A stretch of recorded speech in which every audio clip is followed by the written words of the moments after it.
Well, with John and Ruth A.W., get to do a little bit more behind the scenes.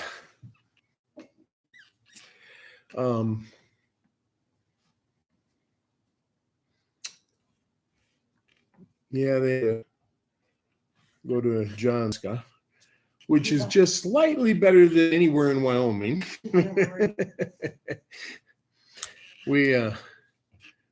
We lose signal constantly during the week, as John's driving in the most remote areas, and we call it Wyoming cell phone service. Can you hear me now? Has never been here. Yeah. I'm going to stall just a minute, let Pete get caught up with us. We just sang a song, A Glorious Day. The second verse just hit me so hard when we got to the end. I said pastor's privilege and replayed the whole song again. I had a few moments to do, so I did. Second verse says, "My Jesus I will see when he takes me by the hand and leads me to the promised land." What a glorious day that'll be. And the second verse says, "There'll be no more sorrow or burdens to bear." Too often Christians feel like that aren't serving God. I got friends that are hurt, and I'm hurting.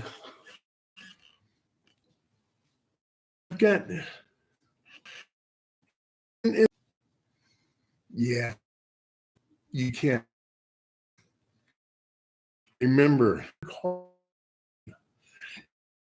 we're going to be talking about that in today's. It goes on to say there'll be no more sickness. Too late. We went to ER. Jen and I needed to go, and we got home too late to post anything about it. It's my life.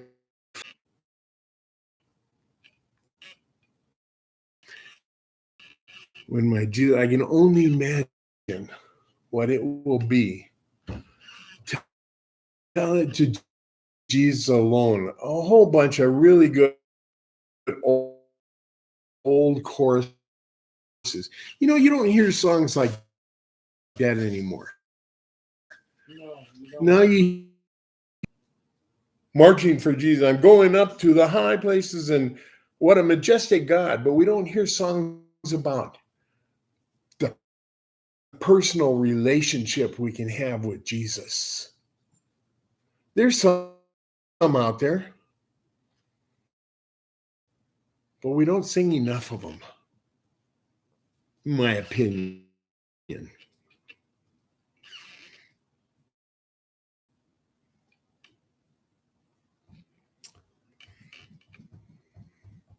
All right, so today will be in chapter 3, starting in verse 7. And I hope some of you all watched last week's sermon because it was more of a sermon than I usually do. Less of a sermon than most churches get. We had a lot of audience participation.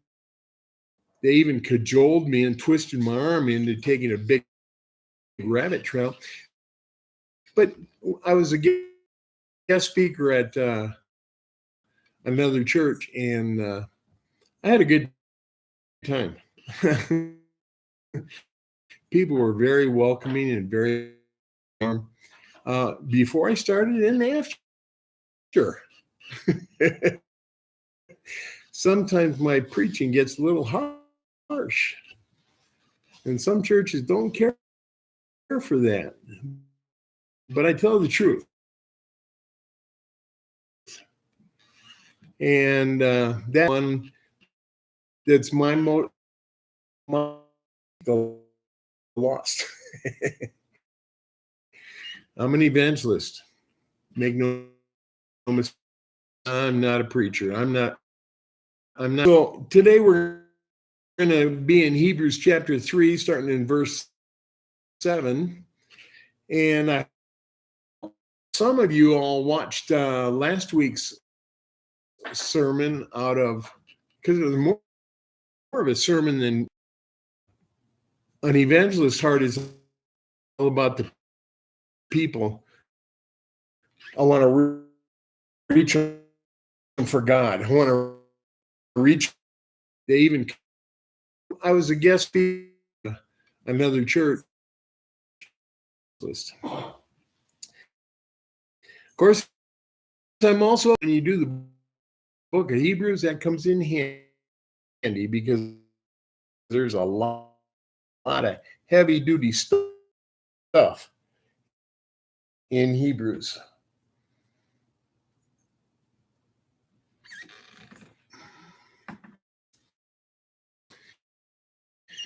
So finished with Hebrews 3, 1 through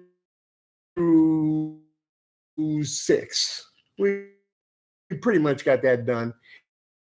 And that's about, the ending part of those first 6 verses is Jesus is the builder. God is the builder. And the builder deserves more glory than the house that is built, whom we're probably.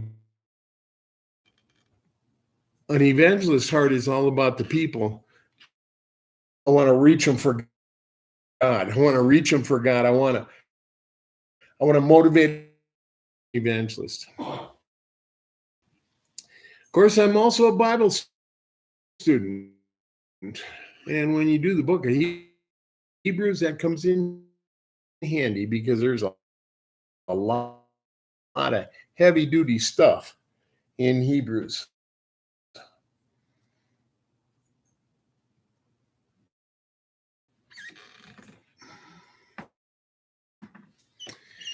So with the 2 weeks ago, I started to go there.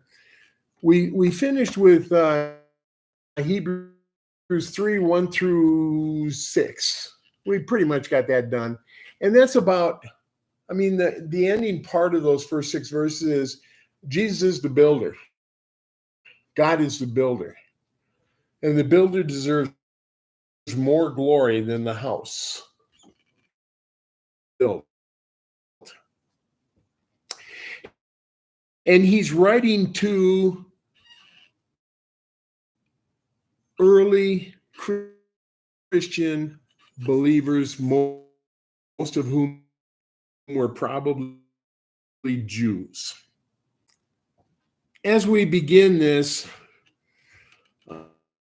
in verse 7, the writer is going to go straight into a quote from Psalm 95, verse 7 through 11. You don't need to go there, but you can make note of it so that you can study this later.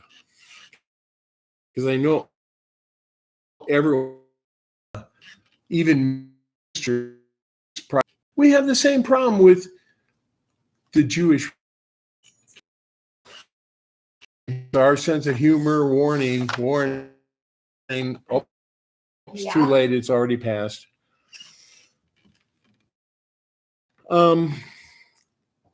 As we begin this,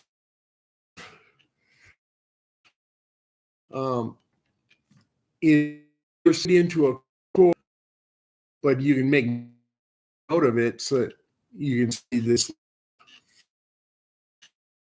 I know every week of the news, this is an important point, people. They rebelled against, said, enter my rest. They will not find my, that's refused to allow them to, but he said that because they did not obey him. And I'm not talking about a one 11 is actually a, and everyone said, well, they're not allowed to go into the war. The plan, including Moses, and his case came under a different heading than the rest of Israel, except Joshua and Caleb. They were allowed to go into the promised land.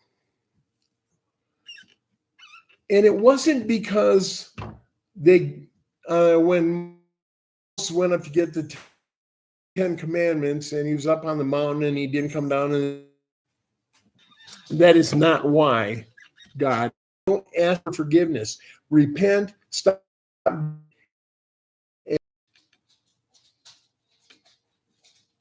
God got angry at him because over and over and over and over his eternal peace. And everyone says, well, they're not allowed to go into the, you've heard it before. The Israelites, every adult that left Egypt was not allowed to go into the promised land, including Moses. His case came under a different heading than the rest of Israel, except Joshua. And it wasn't because they, when Moses went up to get the 10 commandments and he was up on the mountain and he down and they made a golden calf, worshipped it. That is not why God got so angry at them. He had, you know what that word means? God got angry at him because over and over, and that's the word for guts. Man, oh man, can you imagine trying to argue with God? Oh, that thought's terrifying. For 40 years, they were rebelled against God, said and knows, but at one point, God said to Moses, step aside, boy. I'm going to kill every single one of the Israelites. And I'll start over with your descendants. And Moses talked God out of it. Oh my goodness. I like to, because God was willing to be talked out. Yeah, but what chutzpah? Yes, shlachna. That's the word. And put men in the Garden of Eden, and man kicks them out. God says, mankind's getting too nasty. I'm going to wipe them except for Noah and his family.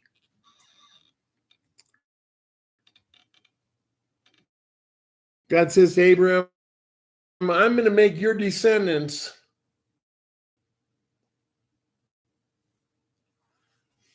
and becomes angry.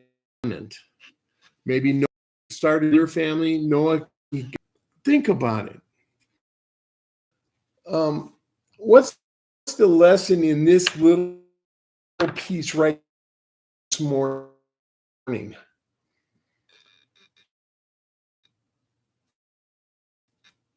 God wants obedience.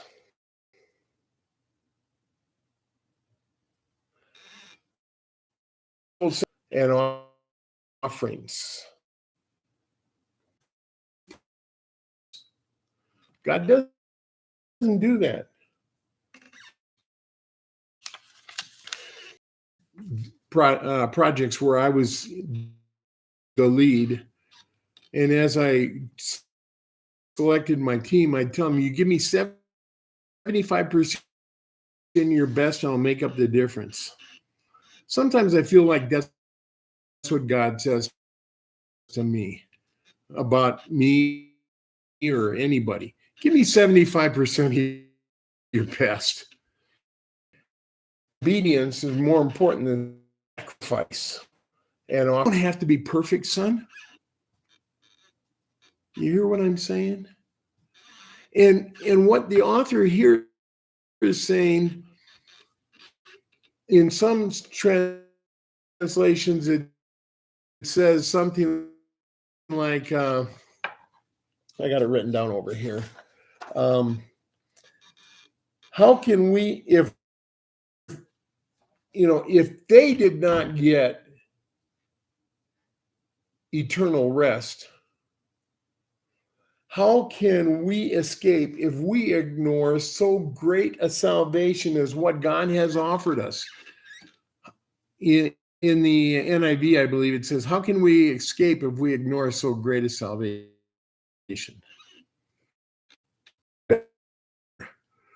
If I just got my heart towards doing, you don't have to be perfect, son. This is an example for us, people. The rebellion came during a time of testing. Well, it's easy to, if they did not get eternal rest, how can we escape if we ignore so great a salvation as what God has offered us? And it starts to become a time of could not enter God's rest. Then how can we escape if we ignore what God says? The rebellion, easy to be a good Christian when everything's going smooth, right? But when you have different, this is troublesome time because I know me better than anybody else. I point to somebody else, everyone's going to say, yeah, do you believe up and let them criticize? Time of testing is fine. And all of a sudden, something crops up.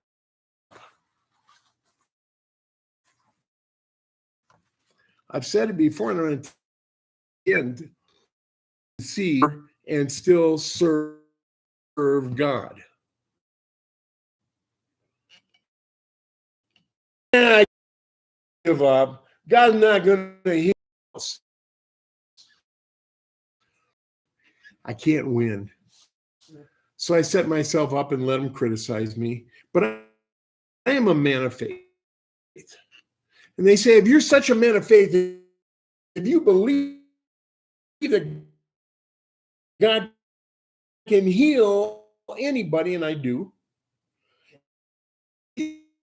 can raise a time of testing like none of us have ever seen. They're fleeing for their lives from the Egyptians, crossing through water. How high do you think it was? 20, 30, 40, 50 feet? I could easily just throw it all up, my hands up in the air and say, nah, I give up. God's not going to heal me. I'm just going to forget God and do it. And they did, because they went virtually straight to the prophet. No, I don't think that works for me. I paraphrased. A time of testing. The Israelites were going through a time of test. Egyptians crossing through water. How high do you think it was? 20, 30, 40, 50 feet? They're walking through destined what we're going to toughen up. Because they went virtually straight to the promised land, sent in the 12 spies, and 10 of them came back and said, no.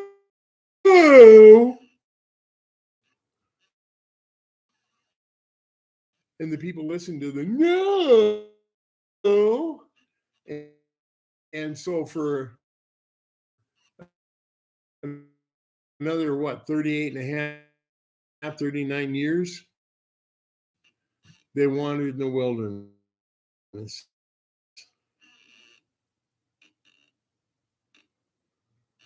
They could have gone straight into the promised land, I think. That was God's intention. It seems like that's what God wanted them to do, but he gave them the opportunity. It's not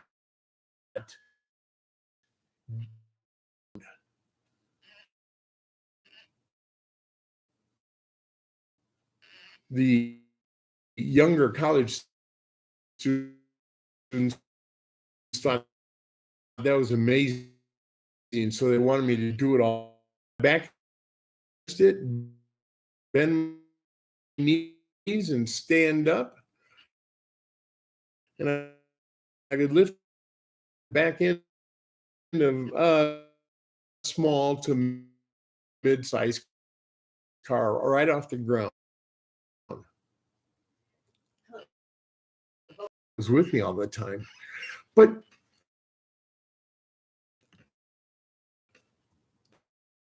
I also had pretty good IQ. I think it's diminished as I get older.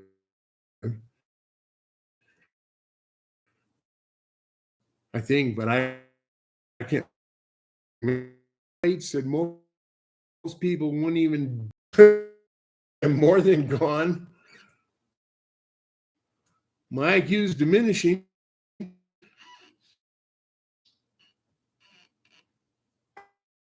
But as for me and my house, we will serve the Lord. I'm not going to bend my knees and stand up, and I could lift the back of a small bit, because that was with. I also don't become tired and discouraged, and then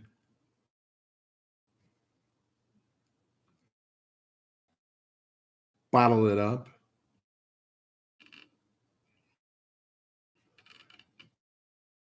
If you're in a AA or 12-step program of some kind, you got a sponsor. When you feel tired and discouraged, you're supposed to call your sponsor, because you know what happens if you don't, you're going to relapse. Dear Christians, you feel tired and discouraged,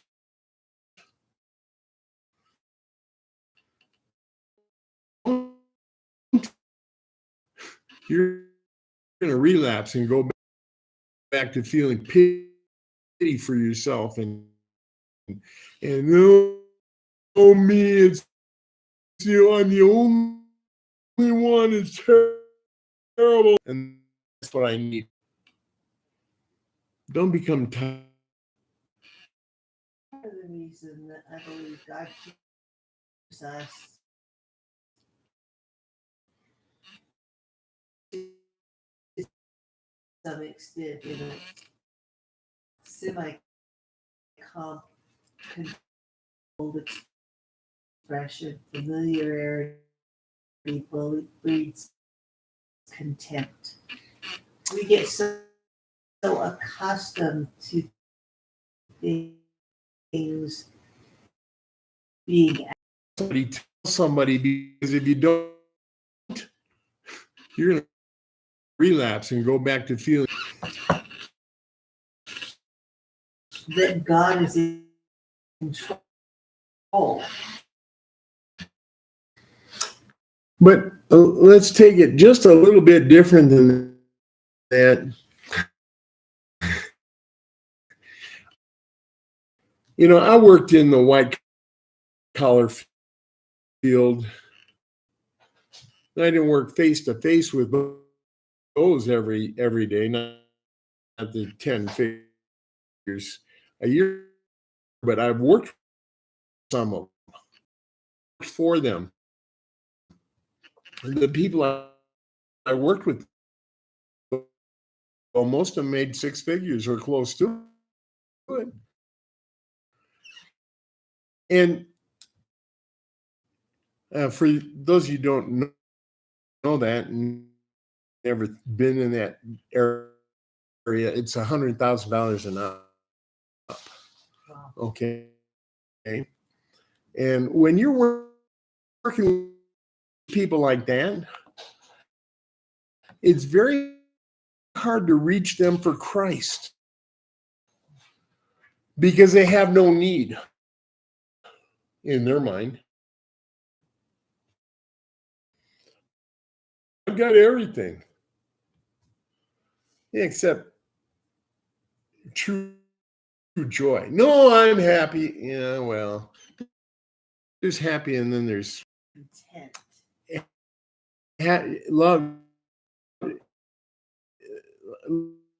Love, joy, peace, patience is just mean self-control.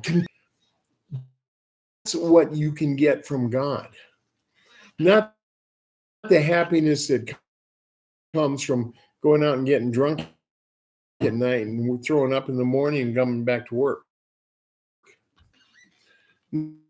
Not the happiness that comes from taking drugs that as he's been on crystal meth for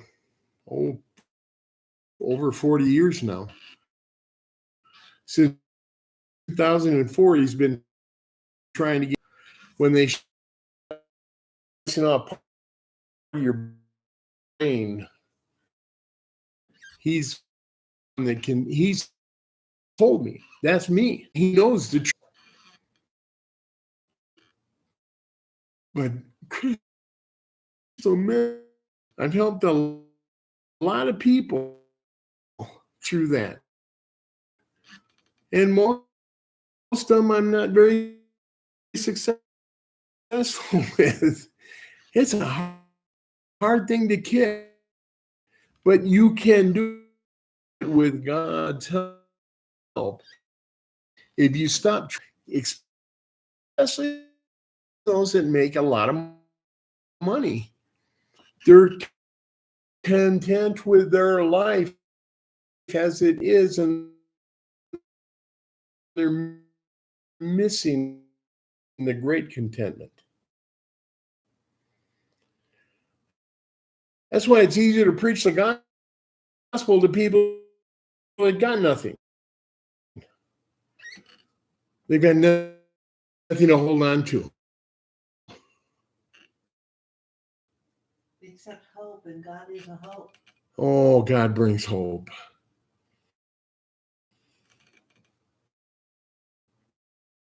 God brings hope.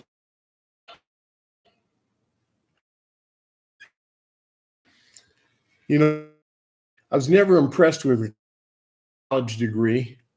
A lot of times that just means your parents had an opportunity and you took advantage of it. What it tells me. But you know what? I hired a young lady that had no college degree. She got pregnant in high school, never got married, and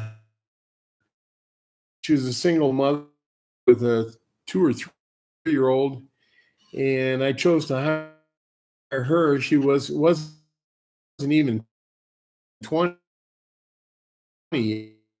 yet.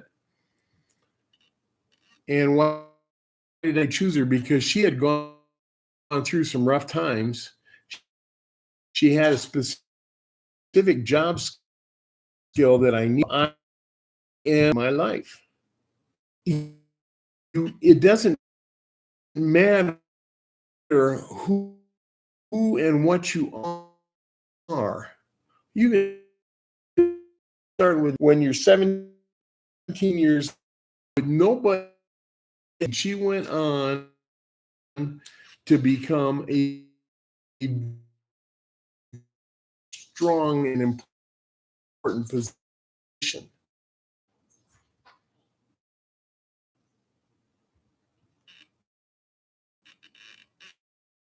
And she started with nothing.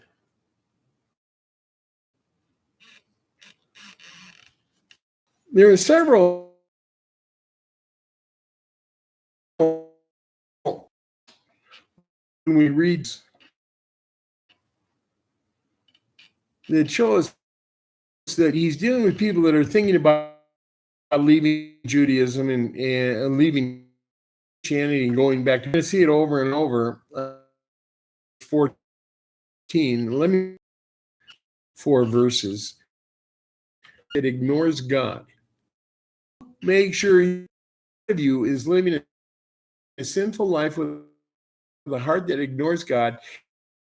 Encourage each other every day so that none of you are deceived by the allure of sin. We share our faith in what was written. If you hear God's voice, don't ignore me and rebel against me like your ancestors did. Again, quoting Psalm 95, verse 7.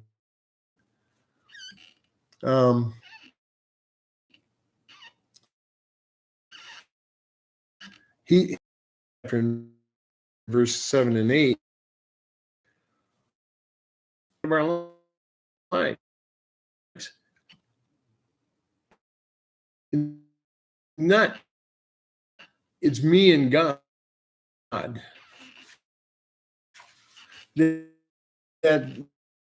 That old song, Jesus and Me, is just Jesus and me. Well, that's not true. It's a good song. And sometimes I feel like that, but it isn't true. It's not just Jesus. It's Jesus. It's just Jesus and we. Everyone that believes in him. We're all supposed to be the family of God, right? So angry, we want to knock their head.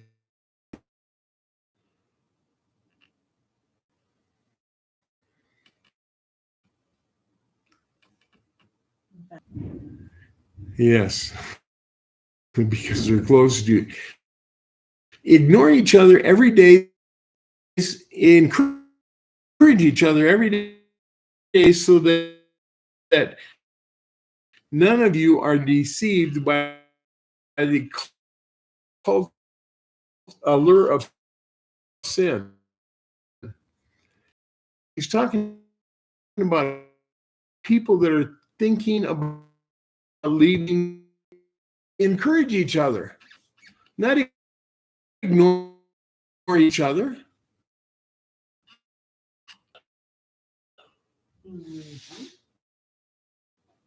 The truth is, the last 15 years, I'd rather sit